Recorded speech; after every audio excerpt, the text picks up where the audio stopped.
ایک دفعہ حکیم لقمان صاحب بیٹھے ہوئے تھے، ایک بندہ آیا، دعا سلام کے بعد پوچھا، حکیم صاحب آپ کا کئی سالوں کا تجربہ ہے، بڑے آپ تجربہ کار حکیم سمجھے جاتے ہیں، مجھے کوئی ایسی دوائی بتائیں، کوئی ایسی میڈیسن بتائیں جو بڑی ہی مؤثر ہو، جس کا اثر ضرور بے ضرور ہو۔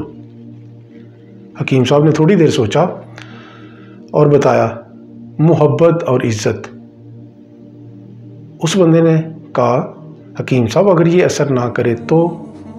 حکیم صاحب نے کہا، تو اس کی مقدار اور بڑھا دو۔ آج اگر ہم اپنے معاشرے میں دیکھیں تو ہمارے معاشرے میں بیماریاں بھی کچھ اسی طرح کی پائی جاتی ہیں جن کے لیے یہ دوائی بڑی مؤثر ثابت ہو سکتی ہے۔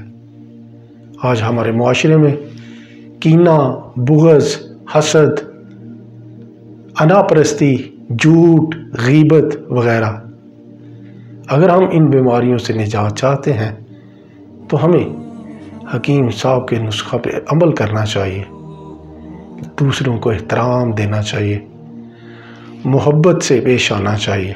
اللہ پاک ہمیں خوشیاں دے اور خوشیاں بانٹنے کی توفیق دے۔